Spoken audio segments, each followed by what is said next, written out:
my beloved child. Do not let yourself close your eyes and fall asleep in the trembling ground of the spiritual life. Tonight I am rousing you gently yet urgently, so that you may remove the mask you have worn for far too long. The three dark doors of sin, fear, and bondage are standing ajar, and if you do not shut them, the light I have prepared for you will withdraw. Something is drawing near with the dawn, very near, so near that I want you to prepare as though this were the last time you and I could still speak with one another. Do not wait for morning, for there are opportunities which, once they vanish, will never return. I see your trembling heart more clearly than you see yourself in the mirror, for there is nothing concealed that will not be revealed, and nothing hidden that will not be made known. Elk 122. I am calling you to rise up in this very night. Allow me to remove the weary mask, to close the doors that have exhausted your soul, and to lead you into a freedom you never imagined you could deserve. Life is not just a jumble of good and bad days, as you have always thought. There are moments when I let you stop, not to weaken you, but so that you may realize you are standing in the midst of an invisible battlefield. I do not want you to be lulled to sleep by the familiar rhythm of your days and then miss my voice calling you. The small signs, a restlessness, a word of warning, a passing accident, or a dream that wakes you in the night are never meaningless. All of them are whispers I sow into your heart. Stay awake, for you do not know at what hour your Lord will come. You think you are doing fine, but in truth your soul is so weary that a single breath of wind is enough to make you sway. I see the loneliness you hide behind your smile. I see the battles you speak of to no one. I see every time you try to convince yourself that everything will pass eventually. No, my child. Things only truly pass when you face them together with me. Do not close your eyes to forget the pain. Open them so that you may be healed. I am always standing just behind the door you are afraid to open. And now, as you are beginning to recognize my voice, I want you to know this: your transformation does not come from luck. It does not come from some cosmic energy, and still less from waiting for someone else to rescue you. You must stand up in the midst of the battlefield of your soul, because your silence is sometimes the very gap through which the darkness steps in. Do not be afraid, for I do not abandon you, but I do want you to take the first step, a real step, a wholehearted step, so that I can do the rest in the light of my spirit. My child, before me not a single one of your tears falls without being lifted up by my mercy. On the nights when you lie awake, thinking your prayers have been returned to you in silence, I am still there, receiving every sigh. What you try to hide from everyone's eyes, your fears, mistakes, sins, and the shadowed corners you are ashamed even to name, is precisely where I long to lay my hand to heal you. This is not a message meant to stir your emotions. This is my call for you to return to the truth about yourself. Because only when you are honest can your soul step into true freedom. My dear one, I want you to grow still for a moment. Like a child resting its head on the father's shoulder after a day too exhausting to keep pretending to be strong. I know there are areas you guard so tightly, as though if you were to open them even a little, everything would collapse. But you do not need to defend yourself before me. I, the Lord, search the heart and test the mind. Jer 1:7-10. Not to condemn you, but so that you may know there is one who understands you more deeply than you understand yourself. The thing that shames you most, the thing you try to cover with a smile or with silence, is exactly where I want my light to touch. You do not need to brace yourself and act strong in my presence, because your weakness is where I can begin to rebuild you from your deepest foundations. Sometimes I see you so tired that you only have enough strength to wrap yourself in layers of armor, strong, fine, cheerful, at peace. Yet both of us know that these are only the garments you put on when you step outside. Deep within, you long for someone who can understand your choking tears without needing you to explain or prove anything. And I have been there from the very beginning, watching each time you held back your tears for fear of disappointing others. You often think that if anyone knew all that you are struggling with, they would leave. But I will not. It is precisely when you allow me to see the part of you that you fear the most that I draw you closest to me. For I never despise a soul that is searching for the way home. You only need to dare to open yourself to me first. The rest I will gently lead you through, step by step. I understand why you so often run from the truth of your own heart. There are memories you wish you had never lived. There are mistakes that make you feel unworthy to stand before me. But my beloved, while he was still a long way off, his father saw him and ran to embrace him. Lek 1520 is not only the story of the prodigal son, it is also your story today. You may fear people, fear being judged, fear being misunderstood, but you do not need to fear me. I do not come to dig into your wounds, I come to heal them. When you dare to look directly at what you have been avoiding, the darkness will lose its power over you, and the truth will open like a door through which your soul can breathe freely. I have witnessed so many times you blamed yourself for things you did not dare to speak aloud. You thought that if you simply ignored them, they would disappear on their own. Yet the hidden pain kept growing, becoming a burden you had to carry alone. I want you to know that burying your pain does not make you stronger. It only makes you more alone, like a room that has been shut up too long. The darkness makes you forget that you were made to step into the light. When you believe that, I do not want anyone to perish, but everyone to come to repentance. 2 Pet 3:9. You will understand that I never intend for you to cower in fear. I long for you to open the door, even just a crack, so that I may rekindle the light that has grown dim after so many years of you imprisoning yourself in silence. My child, I do not blame you for trying to endure everything on your own. I only ask that you stop closing off those dark corners, as though my mercy were not enough to enter them. The more you hide, the more you lock your own soul away. And it is this that leaves you exhausted, even when no one else sees it. Let me step into the places you are most afraid to revisit. I do not come to hurt you further, but to lift the burden from your shoulders with the gentle hands of a father who has known you since you were first formed. When you begin to be truthful with me, a wellspring of freedom will slowly open, soft as the breath of morning, yet strong enough to awaken you from the long sleep of your loneliness. And then, when you allow me to look straight into your bare heart, you will realize that what you thought was a stain is exactly where I lay the foundations for a new life. Not so that you may appear perfect in the eyes of the world, but so that you may be healed in my eyes. You will see that you no longer need to run away, no longer need to pretend to be fine, no longer need to wear the mask that leaves you gasping for air. You will be strong enough to face yourself without trembling. And when the truth has shone forth, you will begin to feel the warmth of the spiritual battle that surrounds you, a battle you did not know you were standing in, but one I have seen for a very long time. This is not to make you anxious, but to let you know that once the truth has been revealed, you are ready to step into a new awareness that I want to show you, a place where invisible battles no longer deceive you into thinking you are a victim of fate. You will realize that you are called to step into the light, not by your own strength, but by the hands that are waiting to take hold of you. My beloved child, there are things you have gone through that cannot be summed up in a few words, like tired, unlucky, or emotionally unstable. I see your soul like a small boat in a rushing current, trying to keep its balance, but constantly struck by invisible waves crashing against its sides. You ask yourself why you are so weak, why negative thoughts appear precisely when you are most vulnerable.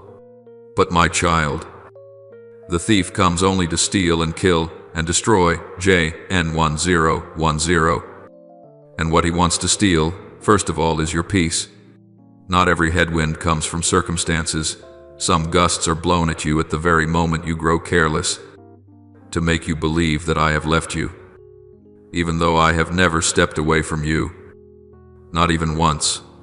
There are days when your mind grows heavy, as if a cold breath were seeping deep inside, until you can no longer see clearly who you are. The whispers you hear within you are useless. No one needs you. Your prayers are pointless, have never come from me. They are arrows shot at you in the moments when you are most vulnerable.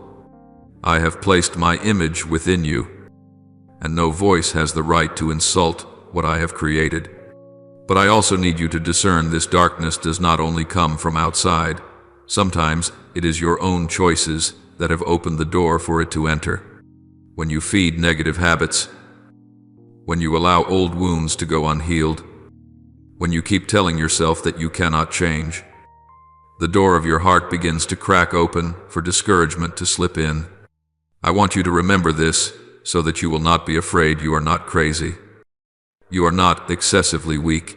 You are simply being attacked at the very point where you are most fragile. And I know why it is so easy for you to believe those lies. It is because you have been fighting alone for so long that what is false has begun to sound like truth. When you are exhausted, those destructive whispers cling to you, offering you a counterfeit escape, giving up, surrendering, or isolating yourself so that no one will see the pain you carry. But my child, God did not give us a spirit of fear, but of power and of love. 2 Tim 1:7. My voice never crushes you. My voice raises you up. Whenever you hear something that makes you feel small, useless, or abandoned, know that it is not from me. I am calling you to stand on the side of truth by learning to recognize which voice comes from the light and which comes from the darkness, so that you can firmly refuse the latter. But you also need to know this important truth: not everything is a demonic attack. Sometimes it is your own lack of discipline, your bad habits, your procrastination, or the wounds you refuse to face that have turned your heart into a chaotic battlefield. You are not a helpless victim without a cure. You bear a share of responsibility in this battle. I am not saying this to blame you, but so that you may reclaim your authority over your inner life. When you put all the blame on fate or on the forces of darkness, you unintentionally strip yourself of the ability to change.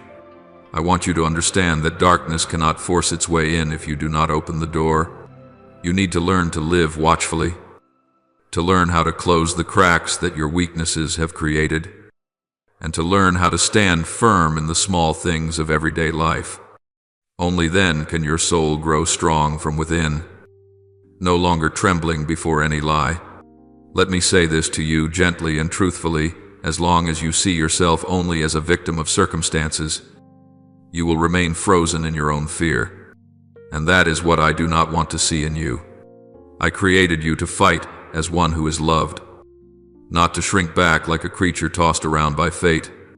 When you realize that the battle you are going through is real, a sacred battle in which both darkness and your own inner limitations are present, then you will stop blaming and start acting. You will know that you are not useless. You are simply being struck at the very place I want to heal. And when the light begins to spread into the areas you used to fear, you will naturally sense the next step I have prepared for you, the step of opening the door so that you may begin to close off the paths darkness has taken advantage of all this time, and draw nearer to the true freedom I have set aside for you. You will realize you are standing at the threshold of a great decision, not a decision of luck or chance, but of courage and conversion in the Spirit.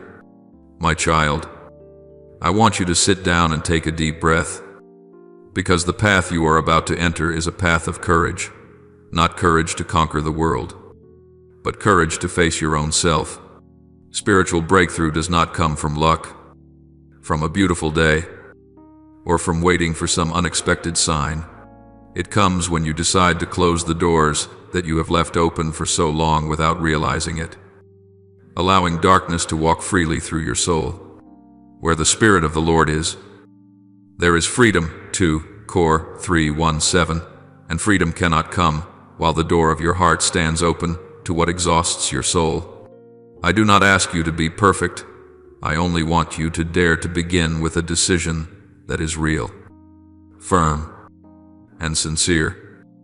Like your whispered words in the night I want to come home. There is a door that has drained you for many years now, and you yourself know it well, the relationships that pull you away from me and away from the goodness I have planted within you. I see you clinging to people who do not lift up your soul, simply because you are afraid of loneliness, afraid of loss, or afraid that you do not deserve anything better. But my child, whoever walks with fools will suffer harm, but the companion of the wise becomes wise.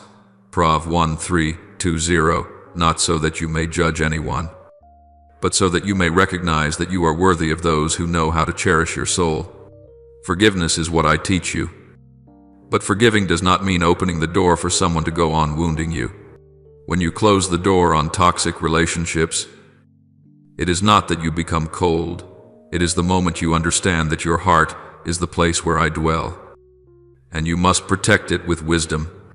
Then there is the second door, the darkest place, the place you hardly dare to look at directly, the disordered habits, the twisted thoughts, the actions you hide in secret for fear of being judged. I know there are things you believe you can never give up, as if an invisible chain were wrapped around the wrists of your soul. I know you feel ashamed when you face yourself, and I know how many times you have told yourself, "I'll change tomorrow."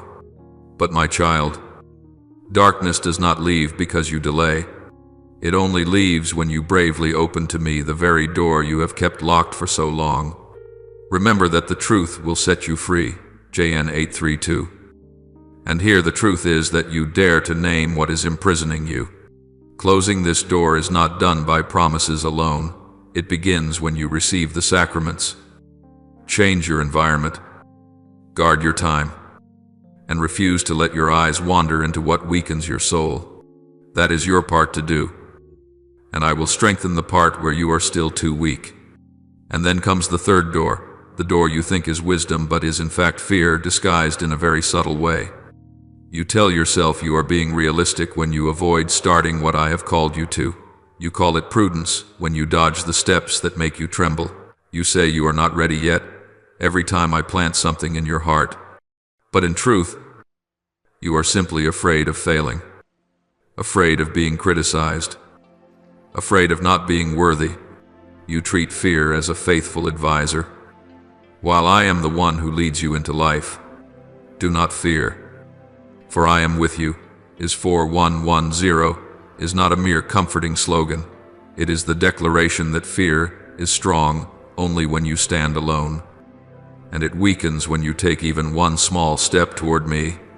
Closing the door of fear means you begin to do the very things you have been afraid of, apologizing to someone, returning to an old responsibility, joining a faith community, seeking a spiritual guide, or simply daring to start again from the beginning.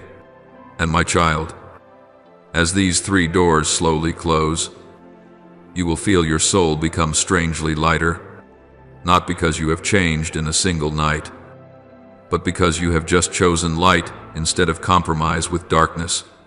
The miracle does not lie in how forcefully you slam the door. The miracle is in your courage to recognize which door must be closed. In that very act of decisiveness, you will find that you no longer tremble before the dark nights of the soul as you once did. You will see before you a path you never believed yourself worthy to walk, the path that leads to true spiritual maturity. And then, a gentle breeze will whisper to you what I have long prepared, that to be truly free, you cannot only close doors, you must also learn to live steadily, with discipline, and in cooperation with grace. For the road ahead requires you not only to stay awake, but to persevere day by day in the light I give. My beloved child, when you have closed the doors that weighed your soul down, I want you to grasp one more important truth. I am always ready to set you free. But I will never take away the responsibility and freedom I gave you from the very beginning. Freedom does not come from a magical touch that changes everything in an instant. It comes as you choose to walk with me each day, one very small but genuine step at a time. My grace is not a ticket that excuses you from responsibility. It is the quiet strength that upholds you when you choose to do what is right, even while your heart is still trembling. Faith without works is dead. Jos. 2:1-7. I say this so you may understand that what I give cannot take root if you do not cultivate it with a life of watchfulness. I want you to gradually sense that the journey of renewal is not a fleeting emotion, but a way of life you decide to guard each day. Do you remember the days when you were moved in prayer? When your heart burned within you because I touched it? I rejoice in those moments. But I know they are only the first sparks. If you stop at mere emotion, that flame will soon be snuffed out by the winds of everyday life. I want you to learn how to nourish the sacred fire by very ordinary things: a short prayer at the beginning of the day, a page of scripture each night, Sunday Mass even when your mind is still in turmoil. Do not think these are too small. It is precisely such small things that keep your soul from losing its way. When you persevere in what is simple, you are sowing seeds that I will cause to grow at the right time. Just as I have said, whoever is faithful in a very little is faithful also in much. Luke 1:6-10. I know you are hesitant, but every step of perseverance you take is a great joy to me. There will be days when you feel you are not any stronger, not any holier, and at times you may even feel as though you are going backwards. Do not be quick to despair. My child, healing is never a straight line. It is a journey of ups and downs, of moving forward and then pausing to catch your breath. What matters is not the speed, but the direction in which you are walking. Every time you choose honesty over pretending to be strong, choose prayer over avoidance, choose watchfulness over giving up, you are offering me the most precious gift, your will. My grace will fill all that you lack, but I want you to know that it is your cooperation that turns grace into real strength in your life. You do not need to do anything grand. You only need to do what is right, faithfully, again and again, even when no one sees. I also want you to value the very ordinary things in this journey. When you work diligently, I see it. When you try to correct a small habit, I know it. When you manage your money, time, and emotions with wisdom, I delight in it. When you face an old wound instead of abandoning it, I am right there to hold every drop of your pain. Many people think that living the faith means chasing after intense emotions, while true holiness is found in the small things you persevere in each day. Walk by the Spirit. Gal 5:16 does not mean always feeling inspired. It means choosing what is right, even when you feel nothing at all. You will see that the more faithfully you persevere, the richer your heart becomes in peace, a peace that does not come from circumstances, but from living in harmony with my will. And then, when you have grown accustomed to walking day by day in discipline and obedience, you will find your soul growing strong in a natural way. No more of the repeated breakdowns of the past. No more cycles that always bring you back to where you started. You will begin to experience a freedom that rises from within. A freedom that is not loud yet very real. Freedom when you face temptation. Freedom when you know how to say no. Freedom when you live your true calling without needing to pretend. In this quiet strength, you will realize that I do not want to set you free only for your own sake. I am also preparing you to become a blessing for those who live around you. As you stand firm, your light will spread from you effortlessly, and that is when your journey will begin to touch hearts you never imagined you would influence. You will step into the next thing. I wish to show you that when one person truly returns, an entire generation can be reborn in the light. My child, I want you to sit very still and become aware of your own breath, because what I'm about to say is not only for you, but also for those who will be touched through your life. When you return to the light, when you choose to stand up instead of letting yourself be shattered, all of heaven rejoices. But that is not all. The grace I pour out upon your life never stops with you. It always flows outward. Like a clear stream seeking other parched lands, I will pour out my spirit upon your descendants. Gai 3:1 does not speak only of a single moment, but of a current that runs through generations. When you are changed, the people around you, the ones you love, the ones who share your home, also begin to breathe in the fragrance of renewal in me. Even if they do not notice it right away, you still think your decision to turn back and be converted affects only yourself. But you do not know that every small choice you make in the light creates a great shift in the spiritual realm.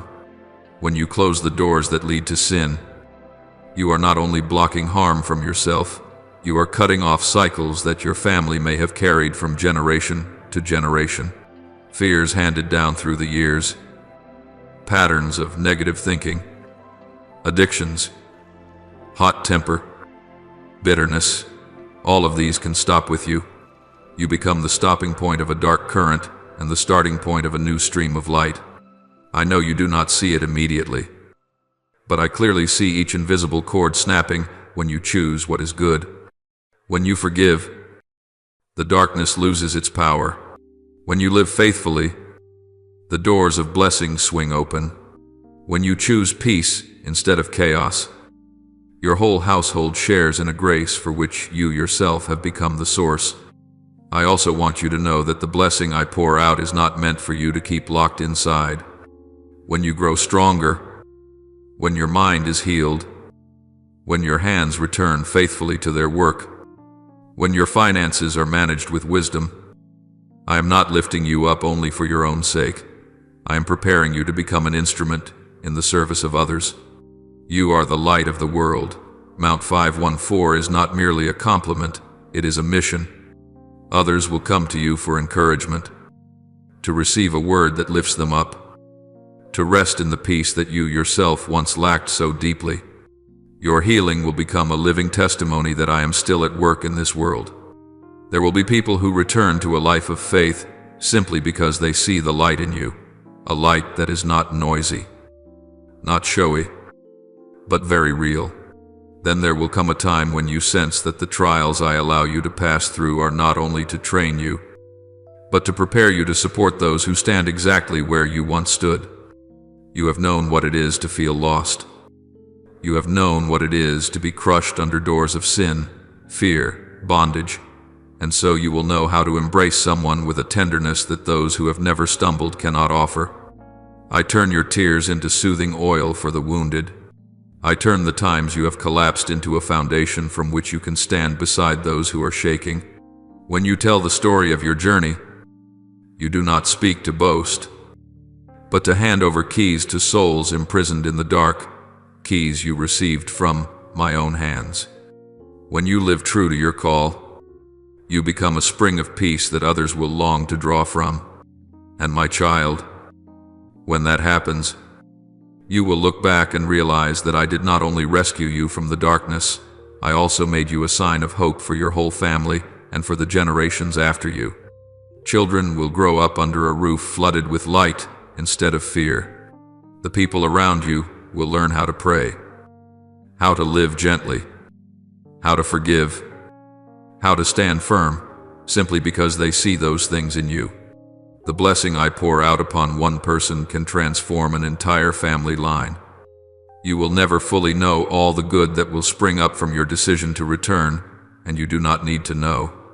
You only need to walk in truth and in light, and I will take care of the spreading. You have come farther than you think, and on the road ahead you will not walk alone. I will go with you, and the light within you will continue to shine for those who are seeking their way out of their own night. My beloved child, you may not realize that each step you take in returning, every small decision you make to follow the light, shakes an entire unseen region. I do not tell you this to frighten you, but so that you may understand why in these recent years your life has seemed to be struck again and again from so many sides. There are dark forces that have observed your family for a very long time. They have taken note of every wound, every generational sin, every habit that previous generations did not manage to heal.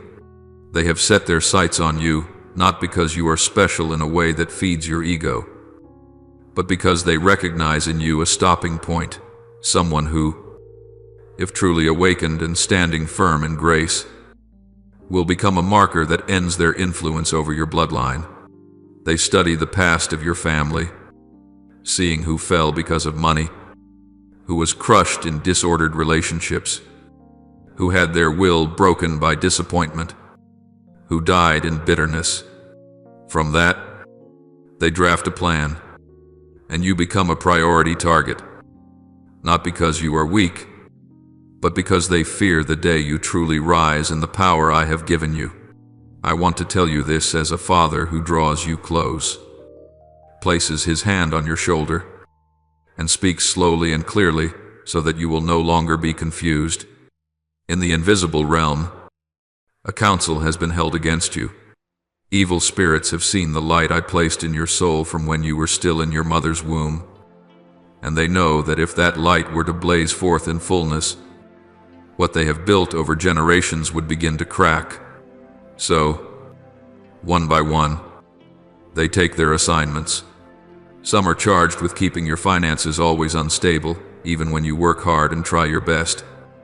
There always seem to be holes, unexpected expenses, things that appear just when you have managed to save a little, sweeping it all away. They do not aim only at your money, but at your trust and your sense of security, so that you live in anxiety, in a sense of inferiority, in the thought that I do not care for you enough. Another is tasked with driving your relationships into fog and confusion. They whisper suspicions, magnify minor misunderstandings, turn someone's unintentional words into a blade that cuts your heart again and again. The place that should have been where you are comforted and supported slowly becomes ground that makes you want to withdraw, close your heart, and no longer dare to trust anyone. Then there are those who specialize in targeting your time and your will.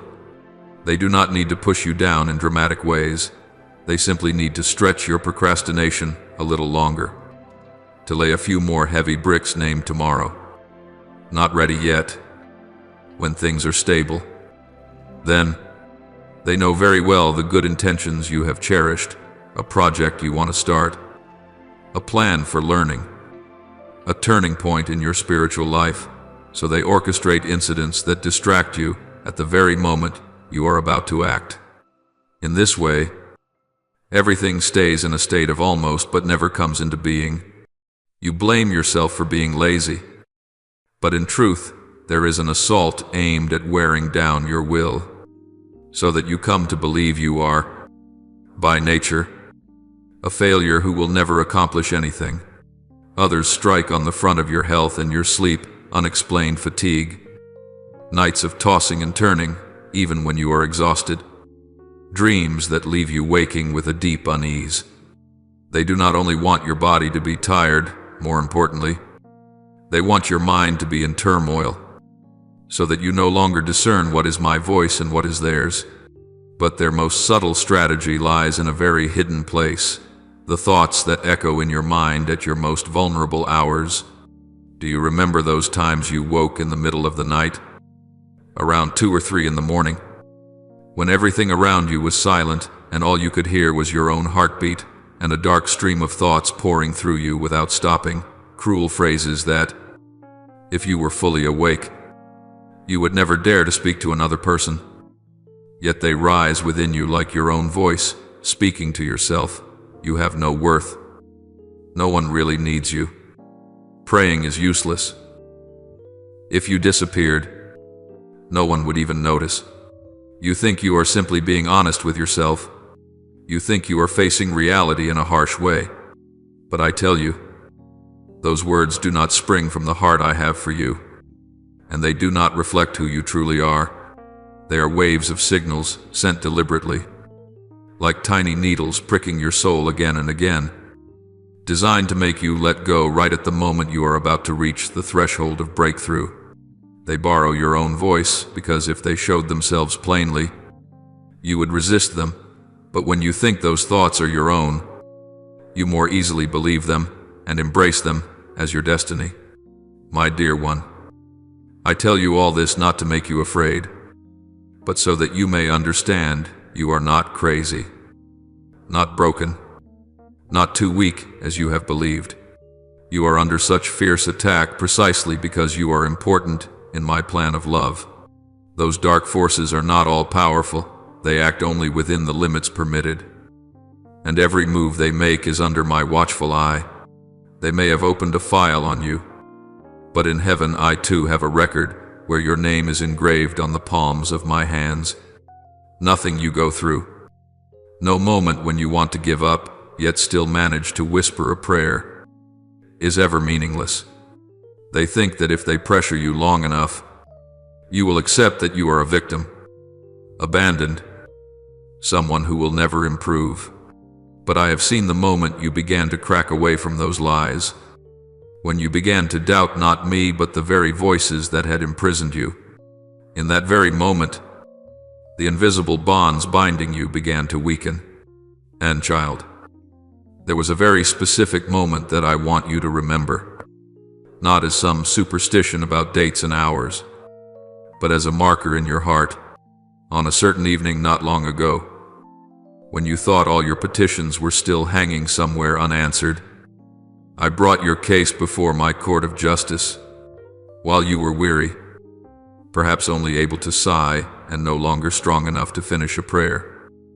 In the courts of heaven, a verdict was proclaimed over your soul.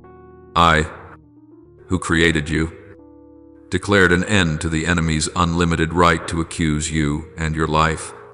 What your ancestors, your family, and you yourself have done wrong has been judged in the crucified Christ. This does not erase every consequence in a single night, but it completely changes your position in this battle. No longer cornered and constantly pushed against the wall, you now stand as one who is defended, protected, and entrusted with authority to rise and cooperate with grace. From the moment that verdict was pronounced, the dark scheme they had built around your life began to crack from within, not because you suddenly became extraordinary, but because I placed a new seal upon you, confirming that you belong to me, that you are permitted to step out of every cycle that once chained the generations before you. You may still see the old temptations return. There may still be days when your finances are tight, your relationships chaotic, your sleep incomplete. But do not misunderstand, this is no longer a hopeless cycle repeating without end. It is only the last reactions of a system that is collapsing. Just as the night often seems darkest when dawn is near, your soul too is standing at the very edge of a new sunrise.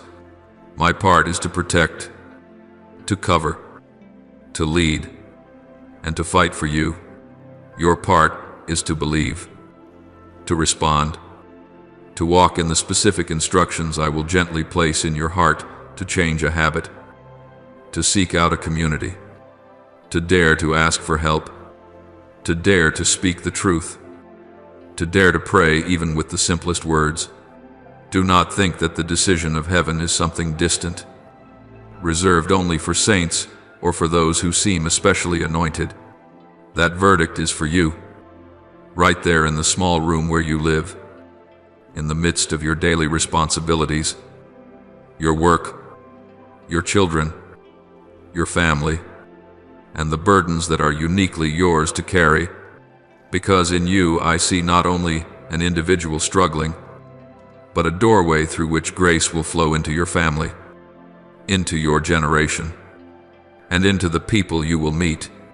When you accept the truth that you are no longer defined by old scripts of failure, you will begin to live differently. You will no longer see yourself as someone destined to spend a lifetime cleaning up messes, but as one who is sent to build, to reconcile, to heal, as you believe what I declare about you. The records that darkness has compiled will gradually lose their weight. They may still scream their accusations, but the final word over your life belongs to me. My beloved child, let me take you deeper into what you are beginning to sense, like a strange wind passing through your soul. At once familiar and astonishing, what is happening in the spiritual realm is not a metaphor, nor a merely symbolic way of speaking. It is a reality your soul has long been waiting for.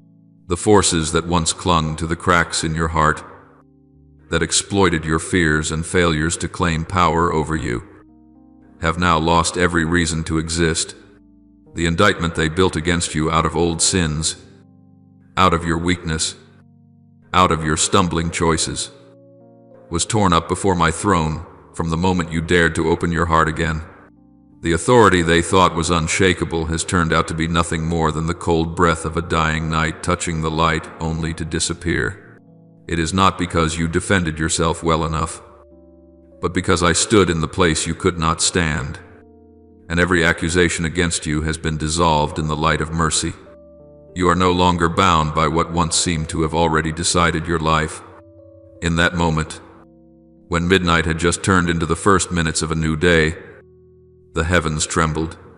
The archangel Michael, the faithful commander who has never lost a battle against any darkness, was sent down with a specific mission concerning you. He did not come merely to observe, nor to offer gentle suggestions, but to carry out my decree. He bears the sword forged in my very light, the sword that once swept rebellion out of heaven. That light is now being opened over the path of your life, not to make you cower, but to cut through every chain that has held you back. The resources that were once blocked opportunities, wisdom, relationships, doors of blessing are being reclaimed by him and restored to their rightful ownership in you. He is reversing the flow of currents that have long been dammed up, sending them back toward your soul, which has been so parched. What you have lost in the last 5 years is not lost forever. It has only been held back for the moment when you are awake enough to receive it without losing it again. As he releases these things, you will feel in your own body the very changes you once dismissed as passing emotions. If your hand tingles as though a current were running through it, this is not merely a physical sensation. It is your body responding to the shifts taking place in the spiritual realm. I am activating what I placed in you from the very beginning, something that time, fear, and old wounds have never been able to erase. Every cell, every strand of DNA is being renewed with the frequency of breakthrough.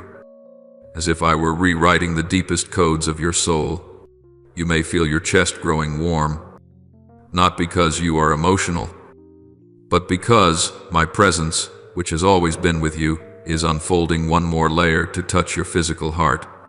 I touch it not to make you tremble in fear, but to remind you that your heart is not just an organ that pumps blood. It is a living altar I have chosen as the place where I set my life. Your forehead may feel heavy, as though an invisible hand were resting upon it. Do not be afraid. It is a sign that your spiritual vision is being reopened.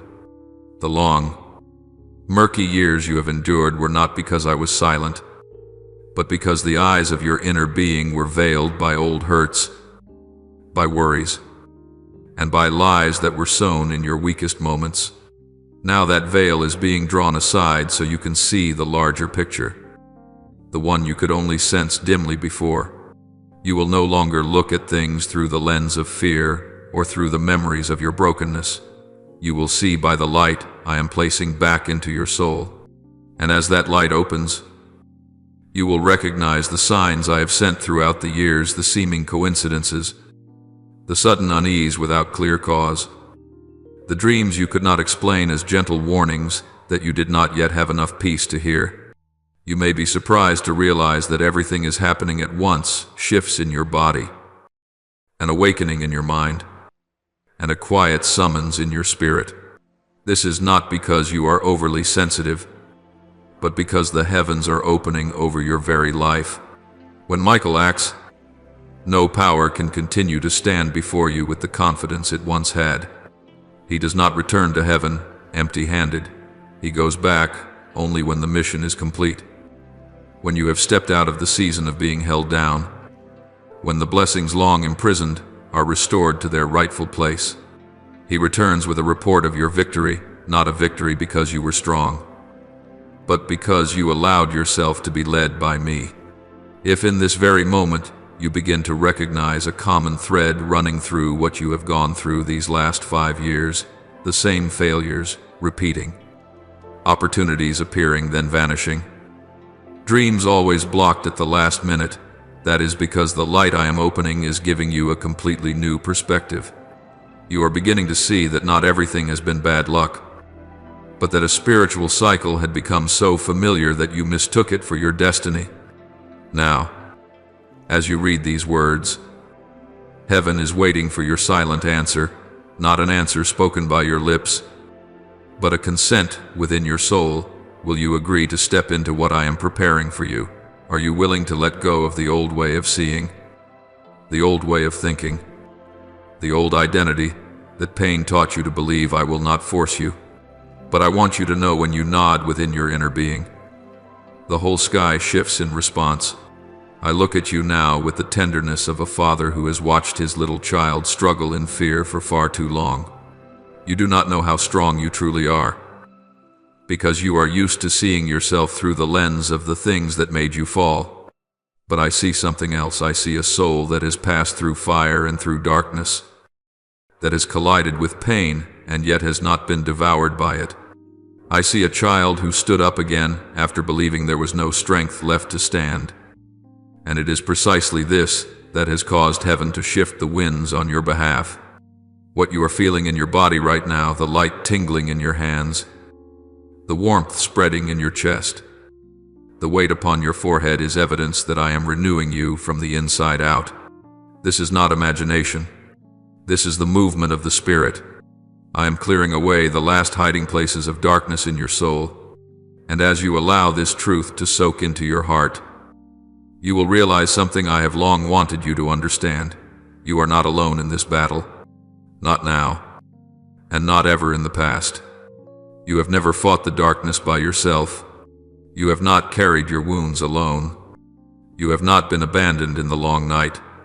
I have stood there. I have fought. I have waited. And I have sent heavenly armies ahead of you to clear the way. You need only see this so that you will no longer fear being left behind. Keep breathing, my child. Let the warmth I have placed within you spread little by little.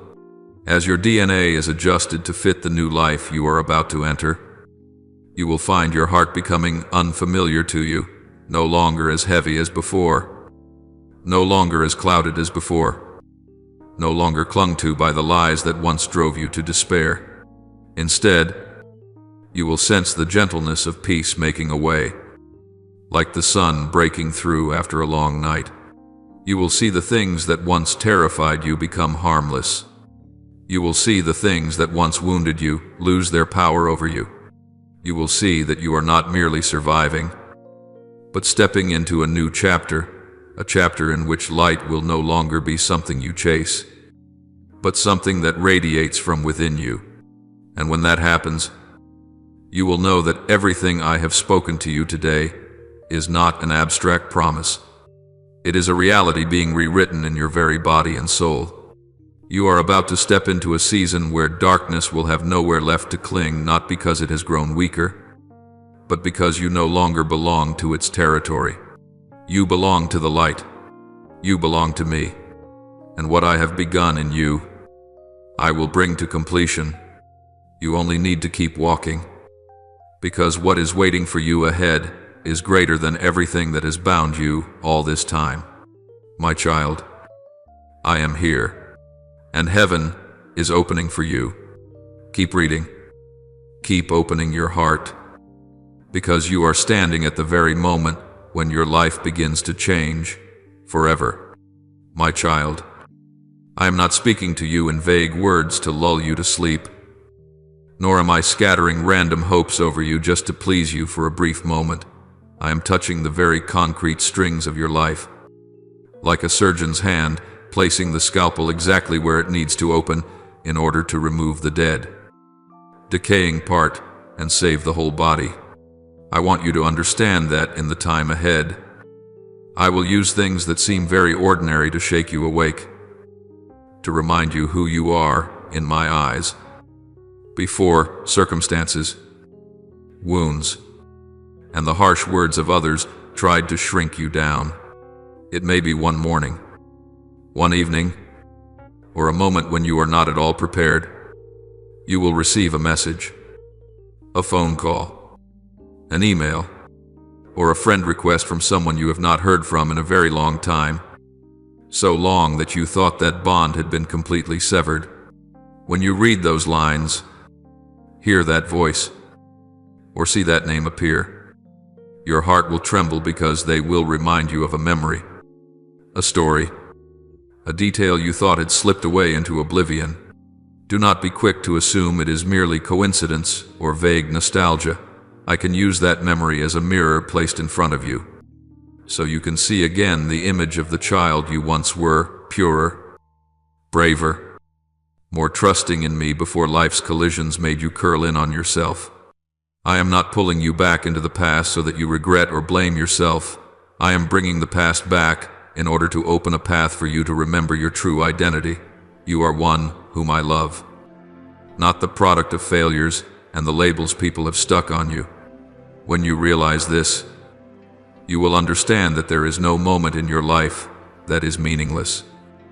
And I can use relationships you thought were forgotten to awaken the beautiful part within you that you believed had died. Do not be surprised either if, within a short span of time, less than a week, you begin to notice very concrete movements in your material life. I know the nights you toss and turn, worrying about expenses, about bills that must be paid, about responsibilities you are carrying on your shoulders. I do not work miracles like stage tricks, but I care for you in a way that is quiet yet sure. There may appear a sum of money you once thought was lost, a refund, an adjustment, a debt being reduced, or a small work opportunity that brings in exactly the amount you need to get through this present season. I am not telling you to sit and wait to win the lottery or to pin your hopes on sudden good luck, for I do not train you by illusions. I want you to recognize that I walk with you even across spreadsheets, invoices, contracts, and exhausting extra shifts.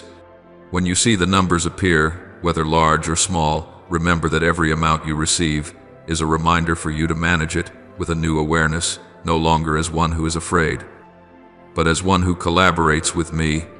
Instead of constantly fretting over finding mysterious signs in every number, I want you to learn to see your finances as part of your vocation, to use what you have with faithfulness, honesty, and generosity. Do not chase after decoding every detail as if every figure were some mystical code. I do not want you to live dependent on signs. I want you to learn to trust in my providential love. What I desire is that when you find your financial burden lightened in ways you did not expect, you know how to lift your eyes and whisper, "Father, thank you," because you remember even the little things that keep me awake at night. In that very gratitude, you will understand more deeply that I do not only touch your soul in times of prayer, but I also walk with you in the marketplace of life, in each decision to spend, to save, and to share, so that all things work together for good for those who love God. And it may also happen that, within a few days, right in the middle of very ordinary routines, you will experience something that makes you stop in your tracks. Someone you see regularly at work, in your neighborhood, at the cafe you frequent, or a familiar face along your daily route suddenly says a sentence that touches your heart so precisely that you feel as though someone has opened the secret pages of your heart and let them read. It might be a phrase identical to the words you keep repeating in your thoughts, an image that matches exactly what you are wrestling with, or a reflection on spiritual life that you have never dared to voice to anyone. That person does not need to be more devout than you, does not need to understand Scripture, nor possess any special gift. They are simply being used by me as a conduit through which a ray of light passes. I often speak to you through such ordinary things, because I know that if I only spoke to you through extraordinary events, you would think I am very far from your real life. Just as long ago I used the words of a child, a foreigner, a woman at the well to speak into the hearts of those who were lost. So today I can use anyone crossing your path to sow into you a question, a stirring, an encouragement. Do not turn that person into something sacred, nor bow before them as before a prophet. Simply listen, remember, and ask me in your heart, Father, what are you trying to say to me through this sentence? As you practice asking such questions, you will learn the art of living awake, recognizing me in fleeting conversations, in teasing remarks, in comments that seem utterly ordinary. You will feel me less distant, because you are beginning to notice my traces in the way others suddenly touch exactly what you need to hear. I do not want you to become obsessed with interpreting every word, but I do want you to think less that I am silent. In truth, I have been speaking all along. It is just that you are not yet used to recognizing my voice in the rhythm of your daily life. And there is one more thing I want you to prepare your heart to receive in your sleep. When your conscious mind rests and your layers of defense are lowered, I can still draw very near, gentler than a touch. There will be times when, among the random dreams that usually drift through your mind, there appears a dream of a different kind, clearer, deeper, leaving a resonance in your heart when you awaken. You may find yourself standing before a stream of water that is clear and flowing. Like an invitation to cleansing and renewal, you may see keys, old yet finely crafted as symbols of abilities and callings you once set aside, that I now wish to place back into your hands. You may see doorways slightly open, with light filtering through, shining into places that have always been dark within your soul. Whatever the images may be, I want you not to brush them aside too quickly, nor to be afraid or superstitious. Regard such a dream as a letter sent in symbolic language, where I speak things that are hard to express in words. When you wake up, you can write down what you remember, not to build a manual of dream interpretation, but to give yourself space to converse with me. Father, what do I feel you are saying? What are you inviting me to let go of? What are you calling me to step into that is new? It is precisely in this process of writing and praying that your mind will no longer scatter in all directions, but will gradually learn to discern what is a passing dream and what is a deeper invitation. I do not promise you that every night will be filled with signs, but I promise that not a single longing you offer to me will be left abandoned in meaninglessness. If you entrust to me both your sleeping and waking, I will weave them together, day and night, into a journey with direction, so that you no longer feel as though you are drifting aimlessly in your spiritual life. My child, all that I am saying to you is not so you can count days and hours, waiting for signs as though waiting for a performance, then feeling disappointed when things do not unfold according to your expectations. Nor do I want you to use these images and situations as formulas to apply to everyone, because each soul is a unique story that I cherish.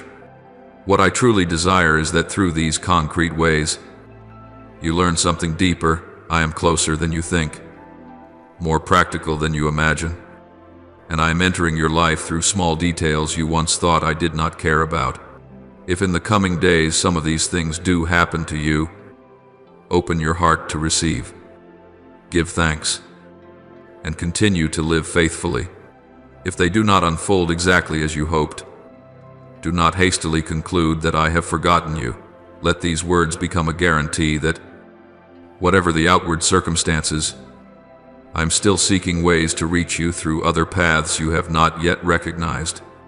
What matters is not the form of the sign, but that your heart becomes softer, more willing, more attentive, When your heart is trained in this way, you will no longer cling tightly to timetables and formulas, but will let the Spirit lead you, like a sail unfurled to catch the wind wherever the wind comes from. The sail will billow in that direction. I do not want you to live under obsession. I want you to live in trust. And in that trust, every unexpected message, every timely sum of money, every sentence that makes you stop and think, every dream that touches your heart, all of these can become meeting points between you and me, where I gently whisper, I am still here, and I will never leave you alone. My child, sit down and let your heart open like a soft page before the wind. For what I am about to say is not for ears that hear and then forget, but for a heart that is thirsting for the freedom you have long desired. You think that the turning point of your spiritual life comes from emotions or from some strange event, but the truth is much simpler. Your breakthrough lies entirely in whether or not you obey the word I am now whispering personally to you. Not every warning is the same, and not every door can be opened casually. There are doors that seem harmless but are quietly draining your spiritual strength, leaving you exhausted even while you still smile, leaving your soul worn out even as you try to appear normal. I do not want you to live like someone carrying an invisible burden without even knowing why you are so heavy laden. I want you to look honestly and deeply at the first thing I am bringing into the light, the relationships that no longer belong to your journey, those people you have loved, hoped in, supported, who now only bring you a weariness you no longer dare to name. You know very well whom I am speaking of, not some vague figure, but the very person whose name, whenever it appears on your phone screen, makes your heart tighten not from joy, but from a heavy foreboding. They only call when they need something from you: help, comfort, a favor given without conditions, which they have never truly cherished. When you speak of your dreams, they mock you. When you open your heart, they wound you. When you need to be heard, they fall silent or turn away. Yet whenever they need something, you show up. They deny your worth, yet demand your loyalty. They sow harsh words into your mind, causing you to doubt yourself, and then stand before you with a smile as if nothing they said ever scraped your soul raw. You have remained patient with them, not because you are unreasonable, but because you have a faithful heart that remembers the good that once existed in them. Many times you have sighed in prayer, asking that they change, that the connection be healed, that something might bring them back to how they were before. But, my child, not everyone is meant to walk with you to the end of the road. Some people are only given to you for a brief season, and when that season ends, I call you to move on, but you have clung to them longer than you were meant to. You are not holding on to them out of healthy love, but out of fear, fear of being seen as cold, fear of being misunderstood, fear of hurting someone. Yet you do not see that you are the one being wounded day after day as you try to embrace a relationship that has rotted from within. You think that cutting someone out of your life is heartless, when in truth, it can be one of the most loving acts you ever do for yourself. I am showing you that not everything old must be kept. Some things, when held onto for too long, become chains that bind your soul to what I have already taught you to leave behind. I do not say this to push you into loneliness, but to rescue you from a false intimacy that is draining you every day while you mistake it for loyalty or obligation. Remember that I never give a pointless command. When I tell you that this door needs to be closed, it is not the voice of irritation or despair. It is the voice of protection, the voice of a love that sees farther than you can see. Heaven has already seen what you cannot, that the blessing approaching your life cannot pass through a doorway blocked by someone who does not belong to your journey. It is not that I want to discard anyone, but that I want you to value yourself and refuse to let anyone strangle the life that is growing in your heart. I want you strong, not strong to fight people, but strong enough to choose the right path even when it hurts in the first moment. You have allowed this relationship to cling to your soul like a stubborn ivy, creeping up stone walls and blocking the light from shining in. You know very well that every time you speak with them, your heart is disturbed in a way that makes you anxious. Not at peace, the peace that comes from me. You have tried to save them, fix them, to endure them, forgive them, and you have called that compassion. But look closely. Have they ever truly upheld you in your moments of weakness? Have they ever drawn you closer to me? Or have they only pulled you farther away from me with words that make you belittle yourself? You cannot lift someone higher if they insist on dragging you down. You cannot heal a heart that refuses to change by allowing it to keep wounding your own. So when I say that this door must be closed now, I am not speaking in anger. I speak with the voice of a father who sees his child being drained day by day, yet too afraid to break free. I speak with the voice of the one who knows exactly who is harming you, even when they appear caring on the outside. I speak with the voice of love that longs to lead you into a new season, without the old weight on your shoulders.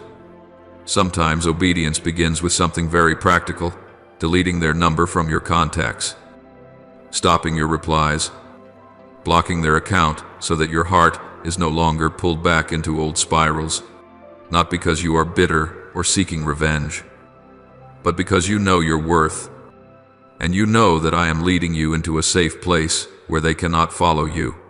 I want you to understand that distancing yourself from someone is not always an act of cruelty.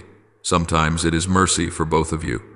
When you step out of a toxic connection, you are not only rescuing yourself, you are also forcing the other person to face themselves, to see what they have done, to learn to stand before God on their own feet. You are not responsible for bandaging wounds they have inflicted upon themselves by allowing them to wound you in the process. You are not obliged to be someone's shield while you yourself stand unprotected. Set your boundaries again, like a child placing their hand into the hand of their father and trusting that they are not being abandoned. You are simply being led into a new land, wider, brighter, where the people I send will lift you up instead of pulling you down. And when you close this door, something profound will happen in your soul. You will feel such a lightness that you will wonder why you did not do it sooner. Your mind will be clearer, your sleep more peaceful, your heart less tormented. You will begin to hear my voice more distinctly, because the noise of that relationship will no longer drown me out. You will realize something you had never considered. There were blessings waiting at the threshold of your life, but they could not enter because you allowed someone who did not belong there to stand in the doorway.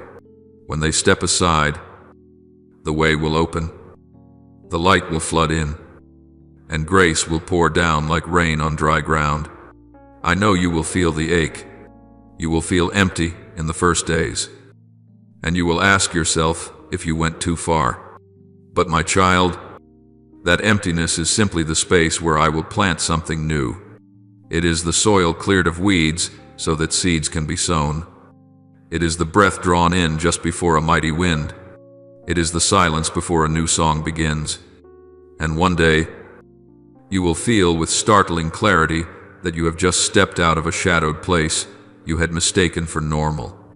You will look back and see that this decision was one of the greatest turning points in your spiritual journey. And this is only the first door.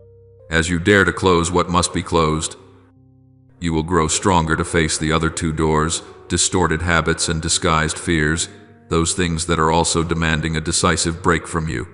But now that you have walked through the hardest part, I know you are brave enough to continue. I will not leave you halfway. I will lead you through each door, each step, each decision, and your new season will be more spacious than anything you have ever prayed for. You need only take my hand and obey. The freedom you have longed for is closer than you think. You only need to step into it. My child, I want you to grow quiet for a moment and let me draw your soul deeper into what I am doing in your life. Because at the deepest level of all this seemingly chaotic movement, A new order is being formed in ways your natural eyes cannot yet perceive.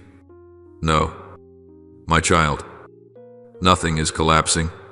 What you call loss is in fact the removal of old bricks so that I can lay a new, firmer foundation. Relationships that leave, doors that close, plans that fall apart, none of these are signs of failure, but of a sacred rebuilding taking place within your soul. From ground level, everything shifting may look like a storm, like standing in ashes and assuming the whole forest is dead. But I look from above, and I see new shoots pushing through, new pathways opening up. It is simply that. Before what I am building can take shape, the old must first fade away. And that makes you feel as though I have led you into a wilderness. Yet the wilderness is not a place for you to be lost. It is where you are separated from the noise so that your soul can become quiet enough to hear my voice. I know the attacks you have faced recently have left you exhausted. They have come fast and relentless, as though darkness wanted to topple every part of you that you had just managed to rebuild. But you must remember, whenever light begins to shine on ground it once avoided, darkness will rise up in resistance.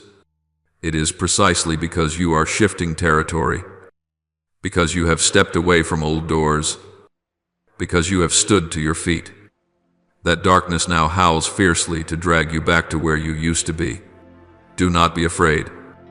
My beloved, a soul that is rising always throws darkness into confusion. I want you to see the true nature of this battle. It is not aimed at your body, nor at your outward circumstances. It is aimed at your faith, at the freedom you have just begun to taste. And that is why I want you to learn to speak aloud the truth I have already sown within you. For when you voice truth, darkness loses its advantage. Practice saying this. When the storm comes, I know exactly what is happening. I have recognized its true nature. I will not return to the old bondages. Every old covenant has ended. I no longer belong to darkness. I belong to the kingdom of light. When you declare this, you are reminding your soul of its true identity, that you are no longer chained to your past, no longer a lost child, wandering blind paths, no longer bowed under any yoke that once controlled you. That truth does more than silence the deceitful voices screaming inside you. It sends a signal to heaven that you have stepped onto my territory, that you are ready to live as one who is set free, no longer ruled by fear. And my child, as you walk into this new realm, I want you to learn to receive blessing not as something distant or vague, not as a fragile hope, but as something soaking into every part of you. My blessing is not a passing breeze that brushes you and then disappears. It is a river poured down from heaven, flowing into the very places you thought were beyond revival. I do not want you to merely hear about blessing. I want you to feel it seep into your thoughts, your choices, your every breath. I want you to dare to believe that I can do exceedingly more than anything your imagination has ever reached for, more times than you can count. Open your heart and receive this. I bless you to such a measure that fullness will no longer be a theory but will become your daily experience. I want your finances to be not merely sufficient, but so abundant that giving becomes a joy rather than a burden. You will find yourself stepping into a new season in which money is no longer something you fear or cling to, but a tool I place in your hands so that you may build, uphold, and sow into the souls that need to be reached. You will experience provision coming from directions you never expected, as though goodness itself were pursuing you, not because you crave material things, but because I desire you to become a generous steward, one who gives without trembling and shares without running dry. Not only material wealth, but opportunities themselves will seek you out. They will present themselves so insistently that you cannot ignore them. One door will knock, then another, and the people I send to you will carry invitations you never even dared to dream of. Yet you will learn to walk in wisdom. Not every door is to be opened. Not every invitation is to be accepted. You will know how to discern what comes from me and what comes merely to distract you. That discernment will not arise out of strain, but out of the steady peace that I will pour into your heart. You will find yourself more mature, more grounded, knowing your worth, and able to say no without fear of losing anything. I also want you to feel blessing as a garment of protection wrapped around you, not the rigid armor of a soldier, but the gentle shield of my presence, a presence that causes others to marvel when they stand near you. They will perceive the peace in you before you even utter a word. They will see the light upon you without understanding why. They will ask what has changed, and you will smile, because you know it is I who have reshaped your soul from within. You do not need to boast, to prove, or to explain. True light never needs advertising. It spreads by itself. My child, believe me, blessing does not come merely to soothe your wounds, but to rebuild your future. It will spread to your family, to those you love, to those who dwell under your roof. It will settle into your voice, your actions, your gaze. It will transform the way you love, the way you forgive, the way you stand firm in trials you once thought you could never endure. When I transform a person, I transform every space that person enters. I am doing this in you quietly, patiently, and surely, each piece is falling into its proper place. Every decision you choose in the light is opening up a new path. Every step you take with me is driving the darkness back. And one day, very soon, you will pause, look over your life, and realize that nothing in this journey has been meaningless. Every trial has carried significance. Every wound has had a purpose. Every tear has been a seed. Every time you rose again has been a victory. I am rewriting your story, a story whose ending will astonish even you. And you will know, deep within, that I have never abandoned you, never stopped fighting for you, and never ceased to place my blessing upon your life. You need only keep holding my hand, walking step by step with me, and allow my light to lead you into the new season that is coming, a season you never imagined you were already prepared to receive. My beloved child, let me draw you into my embrace in this moment, not as a distant God, but as a father who bends down, lays his hand upon the head of his cherished child, and whispers words carrying the warmth of heaven. You have walked through stretches of the road that have exhausted both your body and your soul. But today, I long to pour into you a new current, a word spoken from my heart set apart for you. I desire that every cell within you begin to respond to the rhythm of my kingdom, rather than to the heavy diagnoses the world has placed upon you. My child, may your body vibrate with the frequency of life, of hope, of the healing I have always desired you to receive. Those things that have clung to your bloodline like generational shadows, sickness, unseen disorders, lingering weakness, I speak that they must stop with you, for I intend you to be the breaking point of a long chain of pain. You are the boundary line of freedom, the place where what is evil reaches its final limit.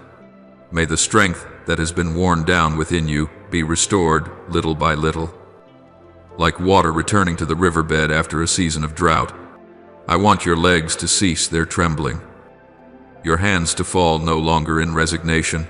I want your breath to grow warm again, your heartbeat to rest in peace. And when night falls, I want your sleep to become a sheltered refuge, where you rest as a child lying quietly in a father's arms, sweet, complete, no longer jolted awake without reason, no longer haunted by the cries of anxiety seeping into your mind. I desire the pain in your body to dissolve like salt in water. I desire inflammation to recede and disappear beneath the light of my healing. Then the day will come when you step into the clinic and the doctor's eyes will be filled with astonishment as what they once deemed hopeless becomes evidence of my intervention. They will use words like extraordinary, unexplainable, against medical logic. And you yourself will know that I have done this, not so that people might praise me, but so that you might recognize I have never left you abandoned in the dark. You will also see that relationships which have drained you will fall away from you as easily as a leaf drops from its branch in due season, not through conflict or argument, but through the gentle leading of my Spirit, so that you no longer strain to hold on to those who do not belong to your journey. I want you to grow lighter, to make room for healthy people, kindred souls, hearts that know how to lift you up, and you will be amazed as they step into your life at just the right moment, at just the right time, as though I had arranged each of their steps to bring them to you. They will not drain your energy. They will pour faith, hope, and freshness into your life in the way you have longed for but rarely received. And the circle around you, the ones I choose to walk beside you, will be so blessed that simply standing within your sphere of influence, they will feel renewal. Breakthrough will no longer be a luxury. It will become the very atmosphere breathed by those who draw near to you. I know your mind has been a battlefield, a place where anxiety pitched its tents, where fear screamed, where darkness disguised itself as a familiar voice. But today I speak this to you: your mind will be restored to peace, not the counterfeit peace the world offers, but a peace that surpasses all understanding, a peace so deep that circumstances cannot shake it. May anxiety lose its grip on you. May fear be stripped of its voice. May depression dissolve like a thin mist under the morning sun. I want your thoughts to line up with truth rather than be shaped by old wounds. I want you to know that peace I leave with you, my peace I give to you, Jane 1:4-7, is a promise meant for the very moments when you feel most helpless. And when night falls, you will lie down without fearing that your own thoughts will pull you into a spiral of sleeplessness.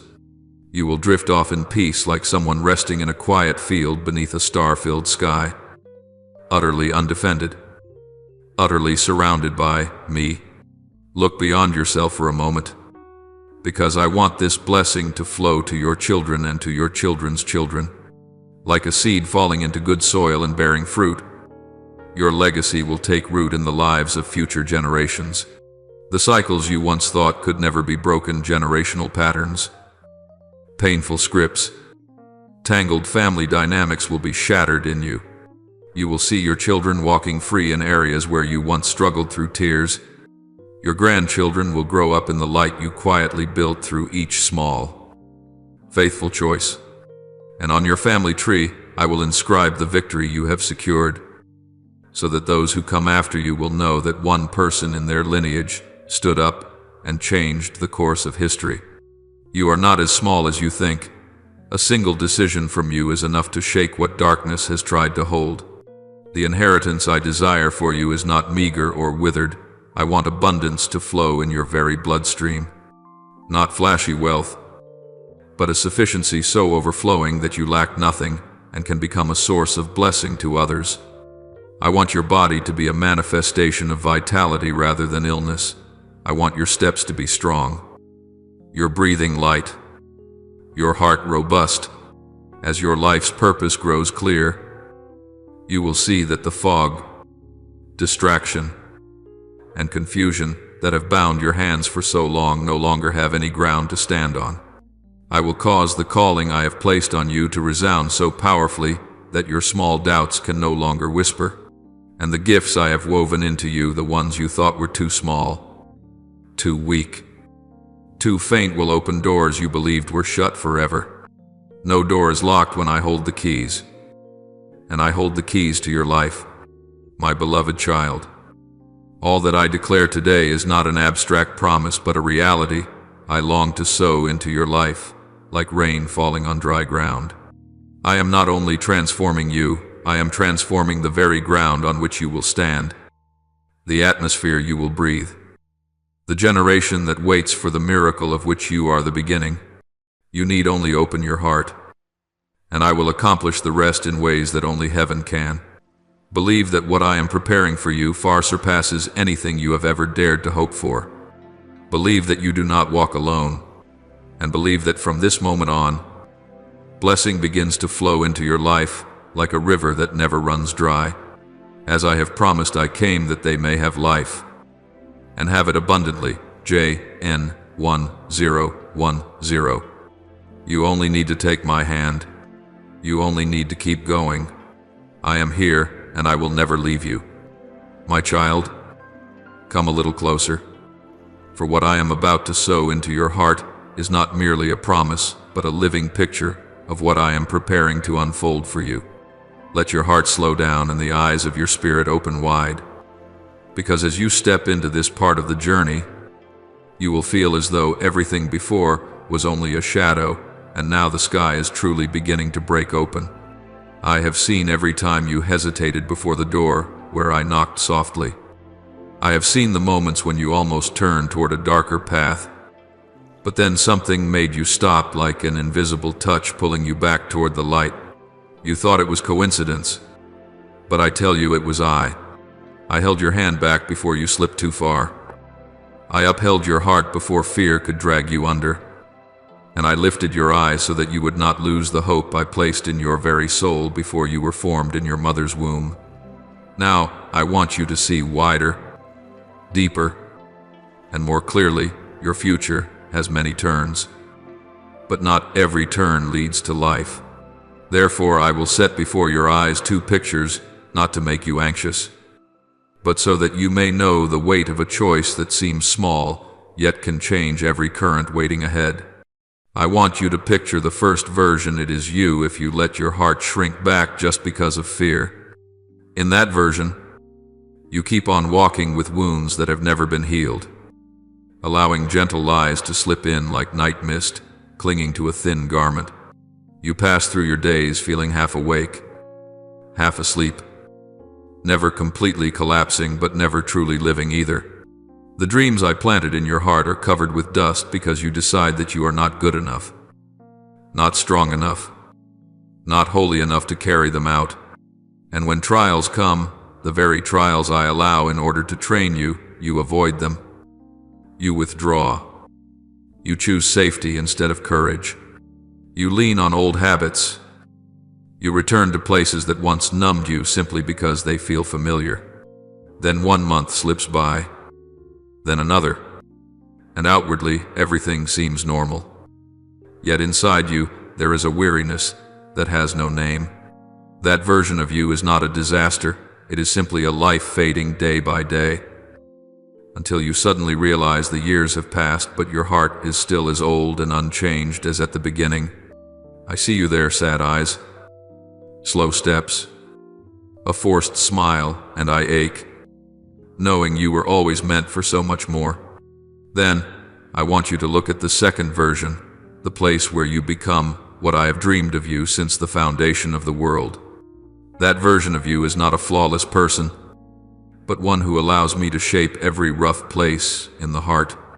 In that version, you become so sensitive to my word that even my softest knock is enough to make you rise.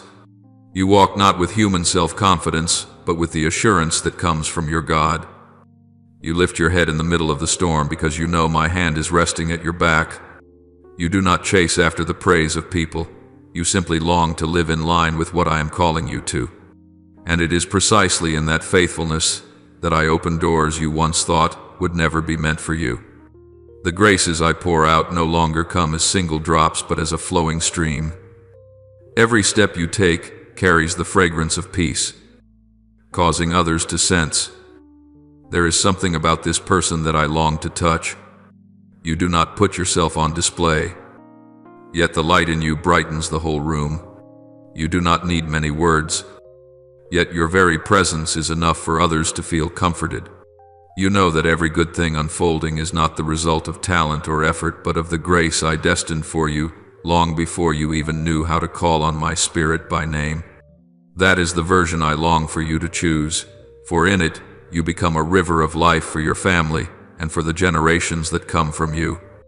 And my beloved child, it is in this very moment, while your soul is reading these words, that those two versions are coexisting, both open before you like two roads waiting for your feet to step upon them. I do not force you to choose. I simply set before you the consequences and the blessings of each path, so that in the next 60 seconds you may know what you will entrust your soul to. I want you to know that if you move in the direction I am calling, the door will swing open even before your hand reaches for it. Blessing will go ahead of you like a herald in a royal procession, announcing to every place that the beloved child of God is drawing near, not because you are worthy, but because I have decided to place my seal upon your life. You will begin to see things that seem random, yet are so precise. It is as though I have written the script of every minute, a phone call that opens a new opportunity, an email arriving just when you feel forgotten, an invitation that makes your heart beat faster because you know I am leading you into a new season. And you will stand there, eyes wide, hands trembling slightly, able only to whisper within, "No one but the Lord could have done this." There will come a time when others look at you and ask, "What has happened to your life?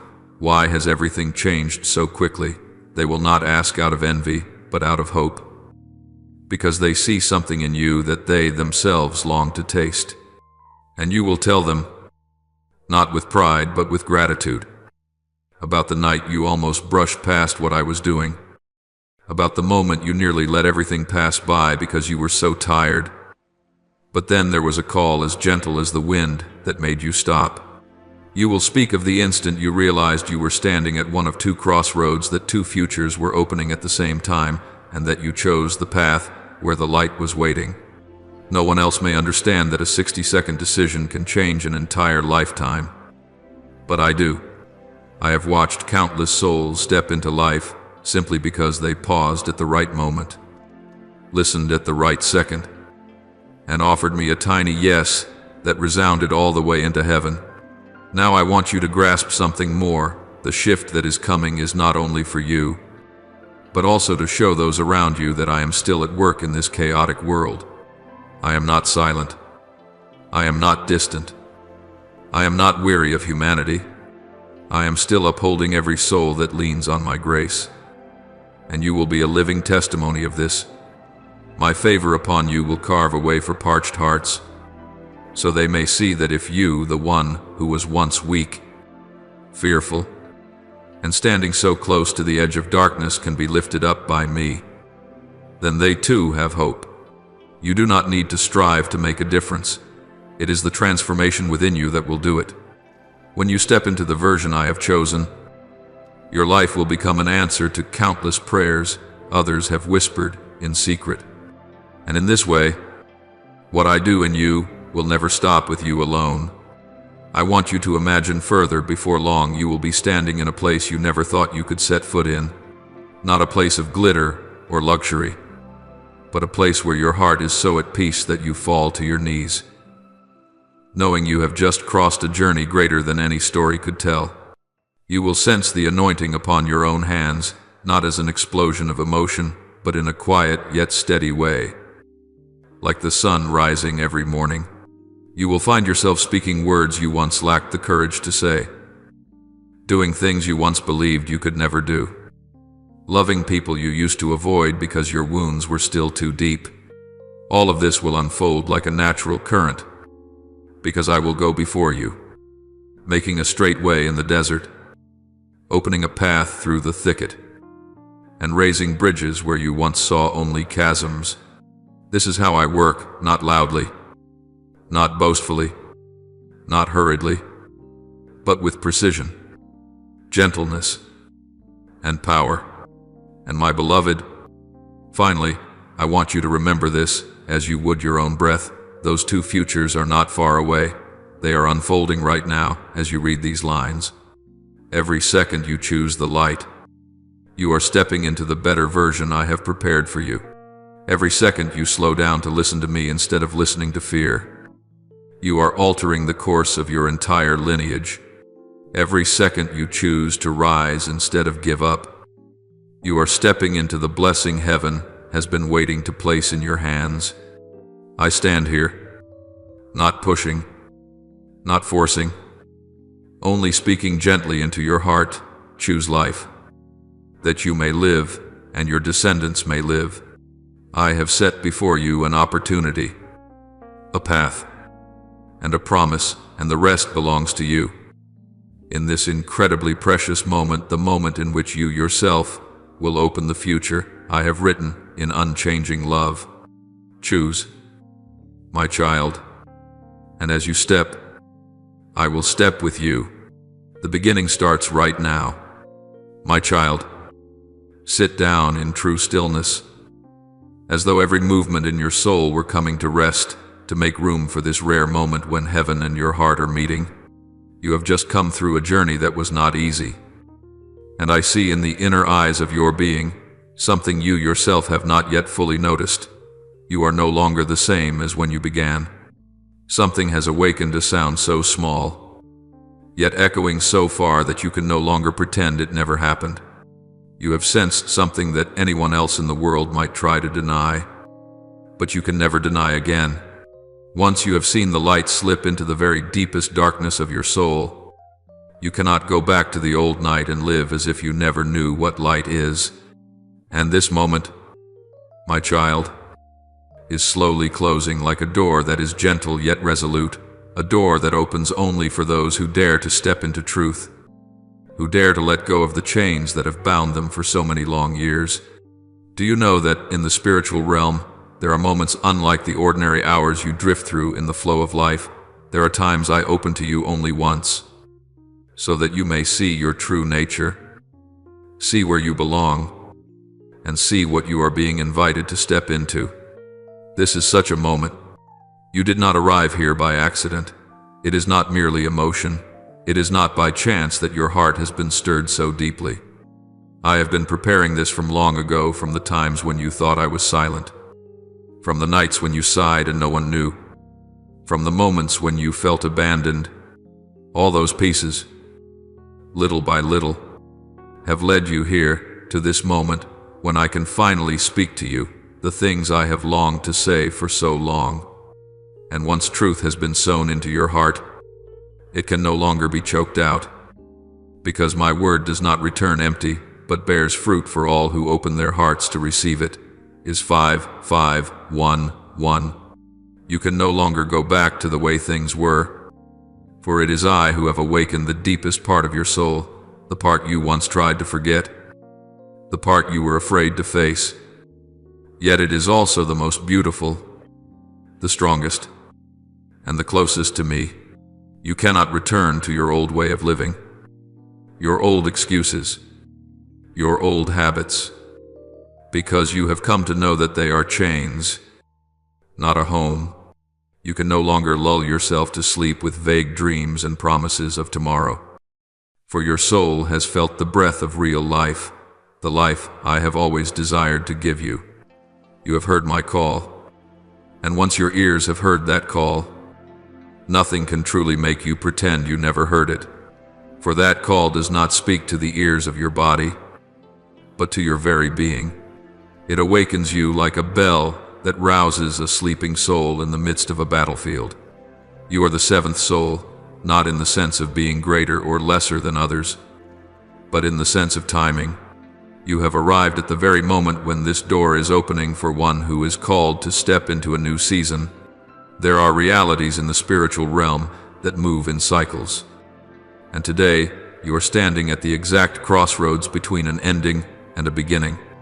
You do not realize it, but for the past 7 years, you have been walking in a loop that I now desire to bring to an end. You have cried out to me many times for deliverance, yet you did not know that deliverance does not always come through spectacular miracles. Many times it comes through a gentle yet resolute summons, rise, my child. And today is that summons. The next 7 years will belong to you, or they will become yet another loop, depending on the decision you choose in this very moment. Not tomorrow, not when you feel more ready, not when circumstances change. Now, you are not simply standing before an invitation. You are standing before 3 confirmations that my angels are beginning to arrange. Each angel brings you not something vague, but 3 testimonies, 3 openings, 3 doors of new blessing. Yet those doors will only open when you choose to close the 3 old doors. Darkness is not afraid of weak prayers. It only trembles when you begin to act on what you already know is right. I have seen in your heart 3 people waiting for you to reach out. 3 apologies, or 3 decisive words you have hesitated to speak. 3 choices you know you must make, but keep delaying. When you act, the angels will act. When you take the first step, the blessing will begin to move. You are not alone in this moment. All of heaven is bending low to see what you will choose. And my beloved child, I want you to know this heaven is not merely hoping you will respond. Heaven is waiting for you. Hosts upon hosts of angels are not standing by as passive observers, but are longing for your answer as a mother bends down, waiting for her little child to decide to take her hand. My gaze rests upon you, not to judge you, but to bless the moment when you dare to step through your fear. You still think you have plenty of time. You think there will always be another chance. You imagine a day will come when everything feels easier. But in the spiritual realm, not every moment is the same. There are moments when I open the door wider than usual so that your soul may step into a deeper renewal. And this is precisely such a moment. Pay attention to this within you. There is a stirring that you can no longer honestly ignore. A deep part of you is longing to run toward life, while another part is trying to pull you back into your old safety zone.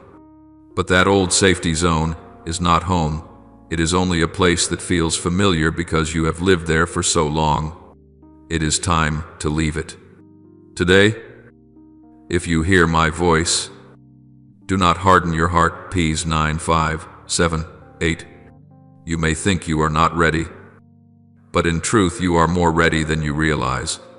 You have passed through so many breakings, so many moments of gritting your teeth and enduring, so many times of collapsing and then rising again. All of this has trained you to face this very moment. The fear you feel is not a sign of weakness.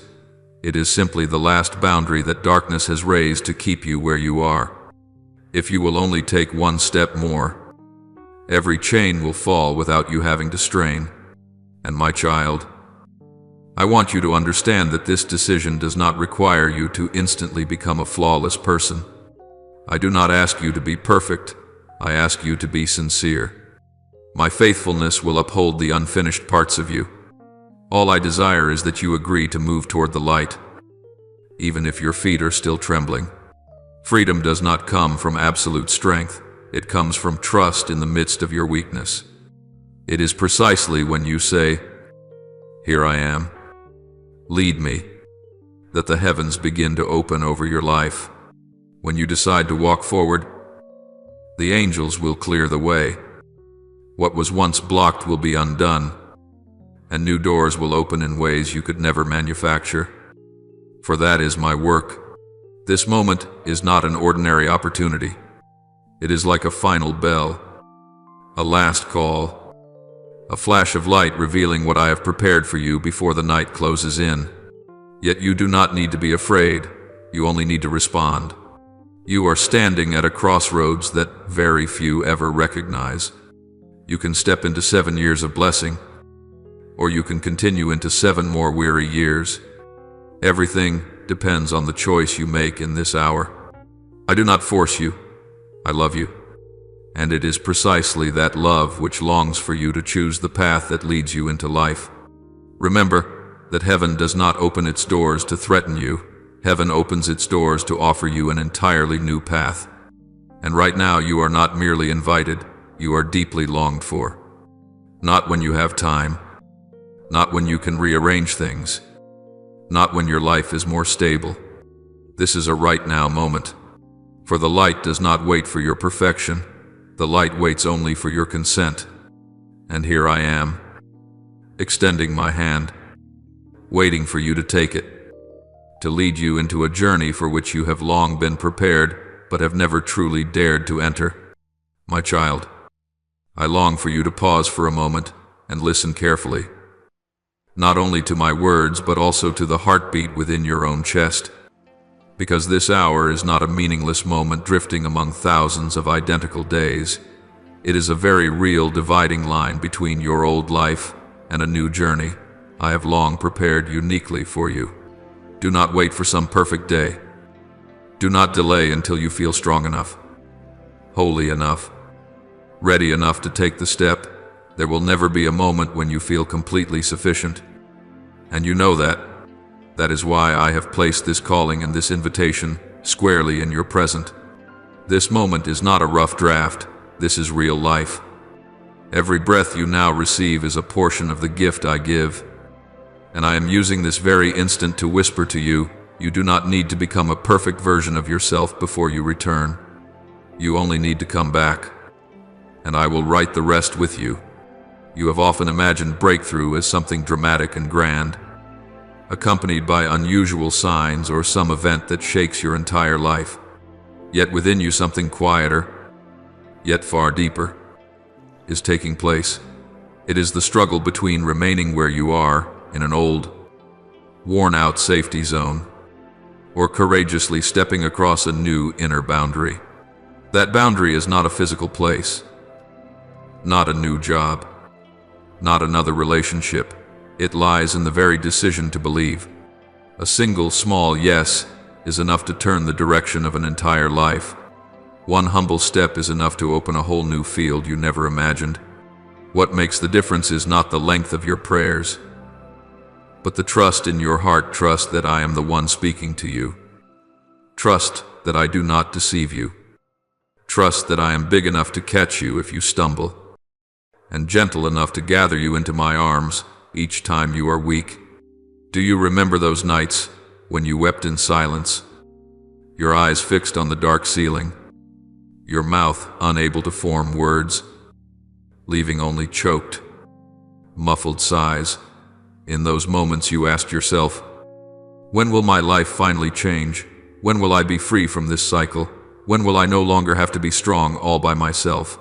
You thought those questions disappeared into the air. But I have kept every unspoken word in my heart. Your hidden midnight tears have never been meaningless.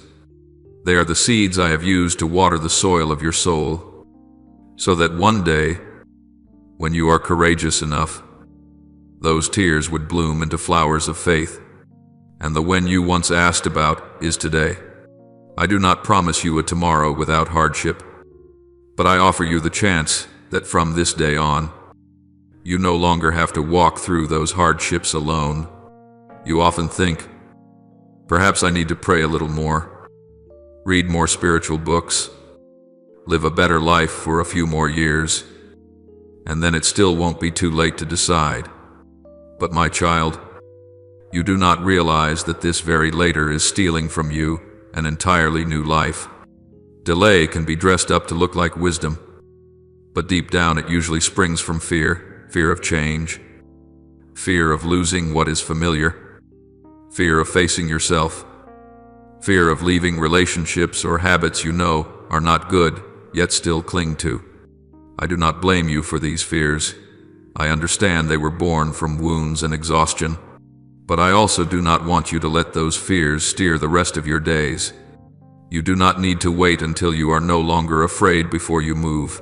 You only need to let me take your hand and step forward, even while your heart is still trembling.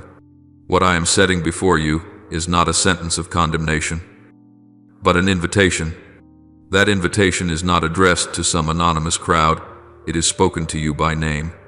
Before you were born, I saw your entire journey, the pits you would fall into, the wrong turns you would take, the moments when you would want to give up, and still, I chose to love you, to wait for you, to prepare the people, events, and reminders you are encountering in this very season. Nothing is random. The fact that you are hearing these words, the way your heart tightens a little, the way some hidden part of you senses, it feels as if God is speaking to me. All of that lies within my delicate design. I do not coerce you. I invite you. Your breakthrough is not a gust of wind that comes and goes. It is a door I open. But you must be the one who steps through. And between you and that turning point, there is not an insurmountable wall, but something very small yet very real, the choice to believe and to obey. Many times you think you are not virtuous enough. You have not gone to Mass for enough years. You do not have enough spiritual experience to live a life that belongs wholly to me. But my child, I have never called those who are already ready. I call those who dare to let me prepare them along the way. I do not need you to prove anything. I do not demand promises that are beyond your strength. I only ask for your honest answer. I want to belong to the Lord.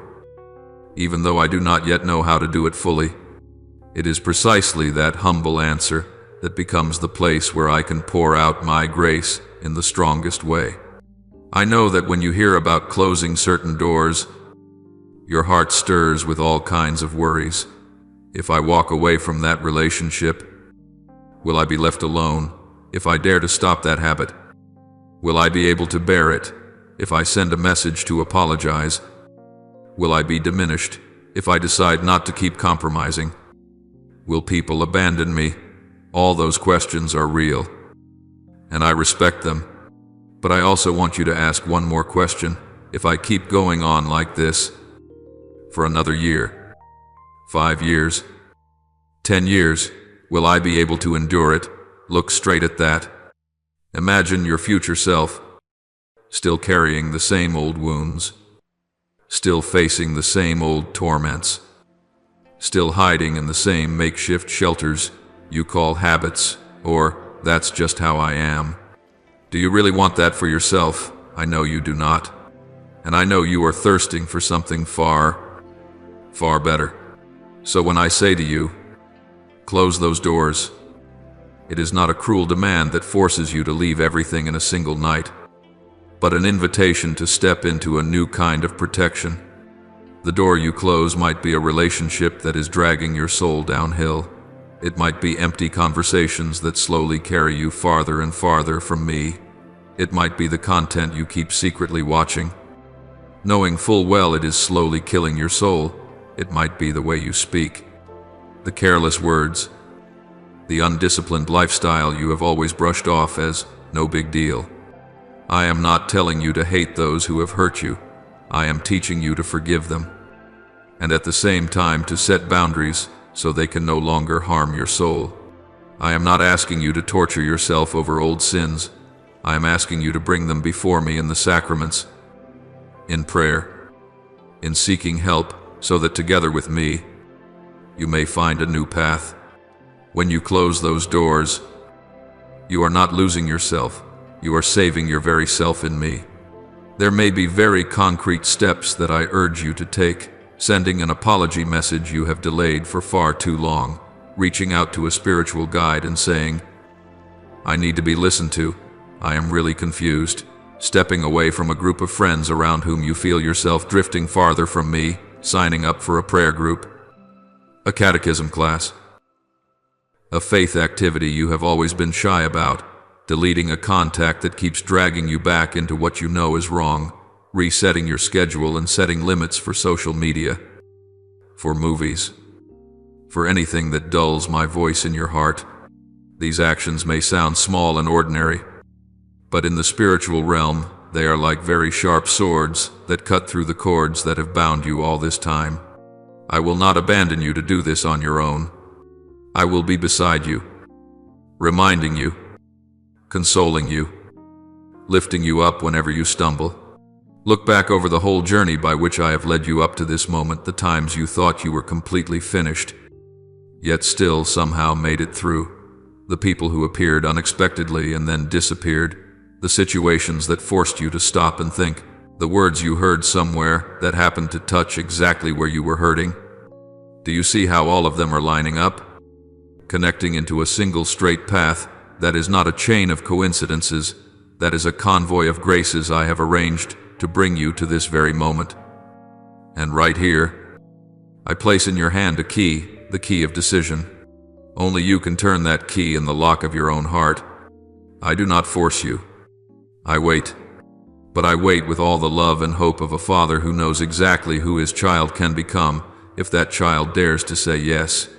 The rest of your life, the years you have not yet lived, the people you have not yet met, the missions you have not yet carried out, the testimonies you have not yet told, the children who will look to you to learn how to pray, the people who will be lifted up because you had the courage to reach out a hand, all of that is standing on the other side of today's decision.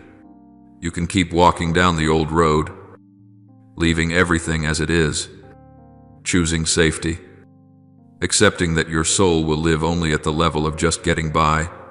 I will still love you, and I will still walk with you to the measure you allow me.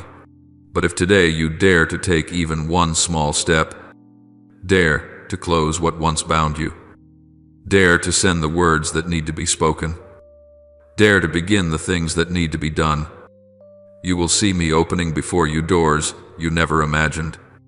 I do not promise you a life without tears, but I do promise you that from now on, none of your tears will be wasted. I do not say you will never be weak again, but I guarantee that every time you are weak, you will find my shoulder right beside you. I do not say you will no longer have to fight, but I assure you that you will no longer fight as a victim, but as a child armed with love and grace. And all of this does not begin tomorrow, or when you are finally changed, but in the very moment you place your hand on your heart and gently whisper to me, Lord, here I am. I am not perfect, but I belong to you. Please lead me in the first step. When you say this, breakthrough is no longer a vague wish. It becomes a reality that begins to grow right in the depths of your soul. Try to imagine how your inner life would change if today you truly believed what I am saying to you. In the morning, when you wake up, instead of immediately checking how many bills, how many worries, how many unfinished tasks are still there, you begin with one simple sentence: Lord, today I am no longer someone being hunted down. I am someone protected by my Father. Just one sentence, yet it resets your position. You no longer stand behind fear, you stand behind me. When you go to work, to school, care for your family, tend to your home, these things are no longer meaningless days of mere survival. They become places where you cooperate with grace. You still do the same tasks, still walk the same familiar roads, but your inner orientation shifts from merely trying to survive to living as someone on mission. In each encounter, each conversation, you begin to ask quietly in your heart, Father, today, to whom can I bring a little peace, a word of encouragement, a look of genuine respect? That question, repeated day after day, gently helps your soul to stand upright, no longer shrinking back because of the past or old verdicts spoken over you. Little by little, you will see that the very areas that used to be your weaknesses become the ground where I use you to comfort others. You once went through financial crisis, so you understand the loneliness of those who constantly worry about not having enough to pay off tomorrow's debt. You once were wounded in relationships, so you know what it feels like to be misunderstood, abandoned, treated as insignificant. You once lay awake at night, with darkness so heavy you just wanted to disappear, so you understand what it is to stay up with only one question, repeating in your mind, what am I even living for anymore? Precisely because you have walked through those valleys. You are different from someone who only preaches from theory. The words you speak carry the scent of tears that have been shed, the weight of all the times you forced yourself to stand up again in despair. When you hold the hand of someone trembling and say, the Father is still here with you, that sentence is not just a comfort, it is a living testimony, a confirmation that my love is big enough to raise a person up from the depths. I will use your very wounds, once healed, as radiant scars that show the way to souls that have lost their way. You may be surprised to see that things which seem small in your new way of living create ripples that go much farther than you imagine. A family meal that used to be full of blame and complaints begins to have moments of listening, simple words of thanks. An evening when you choose to turn off the screen and sit down to read a passage of My Word with your children, your spouse, your parents, even just for a few minutes, is already quietly changing the spiritual atmosphere of the whole house. Every time you choose to lower your voice instead of shouting back, choose silent prayer instead of arguing to the bitter end, choose forgiveness instead of repeating the same old story, that is when the generational chains of anger, bitterness, and hurt begin to loosen. No one can see the heavenly records being rewritten, but I see clearly every mark being erased. And if you persevere, the children growing up in that environment will naturally learn to respond with gentleness instead of explosions, to pray before they despair, to run to me instead of running away. Do you realize that simply by allowing me to change the way you live, you are rewriting the spiritual history of an entire generation? There will be people around you who do not immediately understand what has happened. They only notice that you are different now, without finding the words to describe it. They see you calmer in situations where, in the past, you would have panicked. They see you more persistent in things you used to give up on easily. They see you complain less, yet speak more deeply when you share. They will begin to ask themselves, perhaps silently, but the question will linger in their mind, why, after so many storms, has this person not collapsed, but become gentler, warmer? That is the moment when the light I have placed within you begins to shake the closed doors in their hearts. You do not have to force yourself to become a speaker, a leader, a spiritual celebrity. I do not call you into a role to perform. I call you into your true role, the role of a child held by the Father, healed by the Father, sent by the Father as a living reminder that I am still present in a broken world. From there, your testimony is no longer a story told just for interest, but a tool I use to shatter the strongholds of lies in the minds of others. I know there will be moments when you are confused and ask yourself, someone like me, what can I possibly do for anyone? I am still lacking, still messy, still falling. My child, I have never required you to become perfect before you dare to approach others. I only need you to be honest and willing. You can say to someone, I'm just like you. I've been tired of living, tired of praying, tired of going to Mass. But one day I realized I'm not just someone sentenced to misery in this life. There is one who still sees me, still calls my name in the crowd. And from that day on, I started learning how to live again with him. That sincerity can reach hearts that even the sharpest reasoning cannot reach. Because you have tasted suffering, your words carry no scent of judgment, because you have fallen. Your hand does not throw stones, but reaches out to pull others up. You are still on the way, but it is precisely this unfinished journey that helps others believe they too have a place in my story. Remember, I do not think only about today. I always look further ahead. When I touch you, I see even your grandchildren, great-grandchildren, and descendants yet to be born. I see generations who will grow up in a spiritual atmosphere completely different from what you have endured.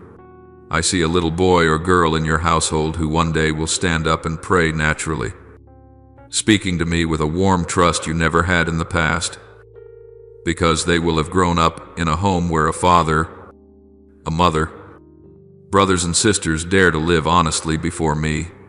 I see family meals no longer covered by the heavy air of control, violence, and blame, but becoming places where people can share their struggles and ask for help without fear of being mocked. I see the bold decisions your children and grandchildren will dare to make for the sake of my kingdom, because they have heard the stories of how their father, their mother, their grandparents dared to close the doors of sin, fear, and bondage instead of drifting with the current of life. And all of that begins with a very small moment, the moment you believe that, my verdict is stronger than every sentence ever pronounced over your life. Perhaps where you live, no one ever says such great things to you. Perhaps people only look at your lack, your scars, your mistakes, and use them to define you. But in the secret room between you and me, I call you by another name. I say, you are the one I send to halt the downward slide of darkness in your family line. You are the one to whom I entrust the key that will open the treasury of grace for those who come after you. You are the proof that I abandon no one, not even those who think their names have been placed on the list of the incorrigible. I do not sugarcoat reality. I do not promise that from now on you will have no more difficulties. But this, I promise you, every hardship you overcome with me will become a seed of strength sown into the lives of others. Every time you choose not to return to your old ways of coping, you are knocking out another brick in the prison wall that has held generations captive. Every time you kneel and whisper even a single sentence, Lord, I am so weak, but I do not want to give up. All of heaven hears. I also know you are afraid of failing, afraid that one day you will stumble again, feel ashamed, and no longer dare to come near me. But my child, have you forgotten that I am your father? A child learning to walk is not scolded for falling many times. The child is held, lifted up, and encouraged to try again. That is how I look at you. I do not sit counting how many times you have stumbled. I look to see whether you still want to get up. As long as you still desire to rise, my heart overflows with joy. As long as you still long to live close to me, even while you are still confused and wandering, I am certain that one day you will find the way. Do not let any dark voice tell you, I am completely ruined. No, you are not ruined. You are being reshaped. There are things that must be broken before they can take the form I intend. When a clay jar is cracked, the potter may throw it away, but I am not an ordinary potter. I delight in filling the cracks with my own light and mercy, so that every scar becomes a story of what I have done in your life. That is why I long for you not to keep this journey to yourself. You do not need to stand on a pulpit, to start a big channel, or to carry any title. You can begin simply by living honestly and gently in the smallest circles: your family, your group of friends, your community, your workplace. Someone will notice something different in you. You no longer speak ill of others as before. You know how to stop when a conversation goes too far. You know how to apologize when your words wound. Instead of shifting the blame, someone will pay attention when you choose to use money more generously, daring to share with those in need even when you are not yet comfortable. Someone will be intrigued when you pause to ask after a person who is sad, or linger for a while after Mass to pray quietly for someone. I will use those very small gestures as arrows of light that pierce the darkness in other hearts. A single warm word from you may be the reason someone does not do something foolish tonight. A sincere sharing from you may rescue a marriage on the brink of collapse. A hidden prayer from your heart may become a wall of protection for people who do not even know they are standing in the middle of a spiritual battlefield. Finally, I want you to engrave this deeply in your heart. Your journey does not end just because there were years in which you were cornered, attacked, and deceived. On the contrary, it is precisely those years that make the story you are about to live all the more precious and sharply defined. Light shines most brightly when it has known the night. Freedom is sweetest to those who have worn chains. Love runs deepest where loneliness has been felt. I do not rejoice that you have suffered. I rejoice that now I can, together with you, turn that suffering into a wellspring of consolation. As you move forward, walk as one who knows you were chosen not to stand above others, but to stoop near those who have fallen. Remember, whenever you feel weak, you can return to the simple truth I whisper to you today. You are no longer a file in the hands of darkness. You are a child in the hands of the Father. And from these hands I will send you out, gently yet with full authority, so that you yourself become an answer to the cries for help that so many around you do not know how to put into words.